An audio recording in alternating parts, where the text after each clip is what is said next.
নমস্কার সবাইকে, আমি প্রজ্ঞা। আজকের দিনটা আমাদের জন্য খুব স্পেশাল, বিশেষ করে আমার মা আর বাবার জন্য।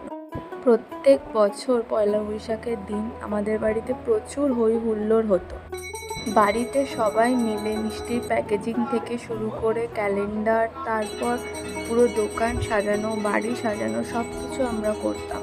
তারপর রাত্রিবেলা দোকানে কত লোক আসা, কাস্টমার আসা, মহাজনরা আসা, তারপর তাদেরকে দেওয়া, ক্যালেন্ডার দেওয়া, মিষ্টির প্যাকেট দেওয়া, আইসক্রিমের স্টল বসতো, ফুচকা বসতো। তো খুব মজা করতাম, নাচ গান সব কিছু হতো। তাই এখন আজকের দিনটা এলেই আমাদের সবার কষ্ট হয়, বিশেষ করে আমার মা বাবার তো হয়ই, আর আমারও হয়, কারণ ছোটো থেকে এরকম দেখে আসছি এত বড় করে হতো। যাই হোক, এবারের পুজোও খুব ভালো করে হয়েছিল। রাত্রিবেলা মা বাবার সাথে দোকানে ছিলাম। দেখা হচ্ছে নেক্সট কোনো মিনি ব্লগে।